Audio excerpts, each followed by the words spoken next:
Once upon a time, in a kingdom far, far away, a king ruled that has won many wars, fought many battles, and defeated every rival he faced. And despite the fact his hair was almost gray, his face was scarred, way more than mine, and he was limping on his left leg, he was still as strong as a grizzly. His queen was very young and said to be the most beautiful woman all around, with her black hair dark as a wing of a raven, blue eyes shining bright in the night, and playful smile. Everybody who met her liked her in the first moment. And that young queen very much enjoyed the company of her king, and she very much enjoyed being in the castle. What she enjoyed the most was music. The only problem was that the best musician in the castle, handsome bard who could make a rock dance, also fell in love with the young queen. And whenever he would be playing his lute at a dinner or at a ball, he just couldn't let his eyes off the queen. Well, the king wouldn't mind such unimportant matters, but unfortunately rumors started spreading.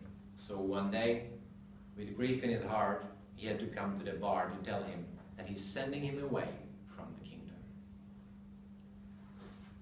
"You've always served me well," the king said, "and you were always loyal to me.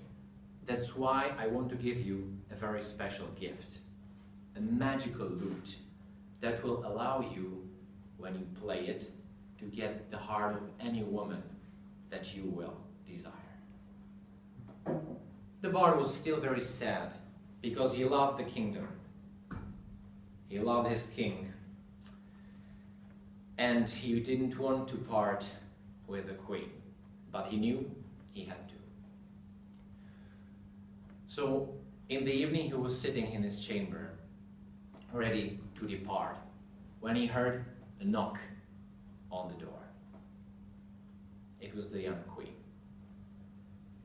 "Hello, bard. I've heard you leaving the kingdom.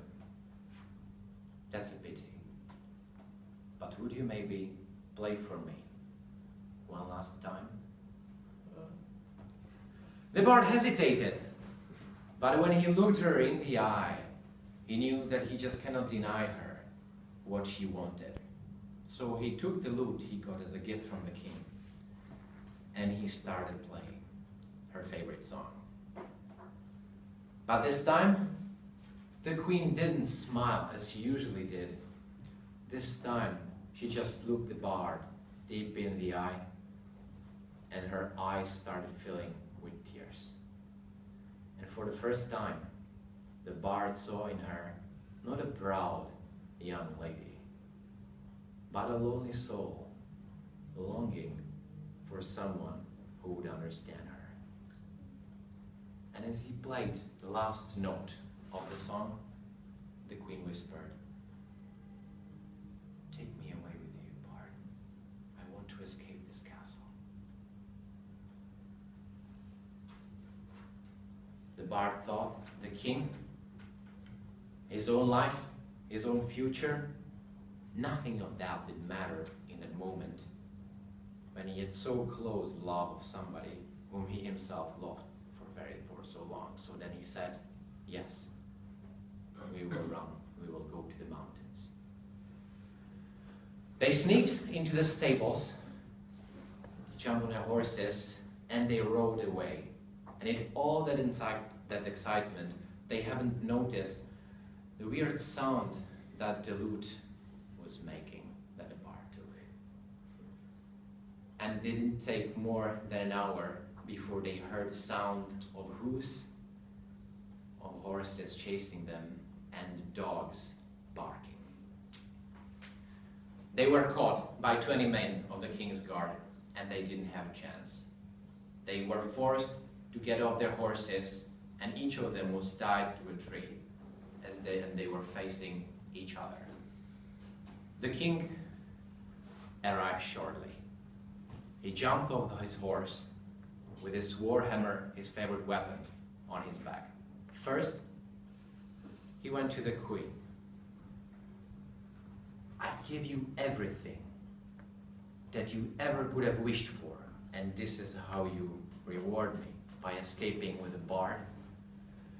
He took the warhammer off his back and swung it in the direction of the queen's face and missed by an inch. "But you're my wife, and I love you, and you deserve a second chance." Then he went towards the tree to which the bard was tied, and he told him, "I gave you a gift that could get you any woman in the world, and you reward me by stealing my wife from me. Did you think I was stupid, bard? There is one more thing for the lute, because whenever wind starts licking its wooden body, it makes sounds that are hard to hear for a human ear, but it sounds like a siren to any dog. I would be able to catch you anywhere in the world." And as he took his warhammer again and swung it in the direction of the bard's face, he screamed, "Maybe you deserve a second chance too." And as the warhammer hit his target, the queen screamed so loudly that it made birds take off branches and made dogs whine. And the king finished his sentence. But not everybody gets what they deserve. He took the queen from the tree. He placed her on her horse. At that moment she was pale in her face, eyes wide open, and sobbing quietly.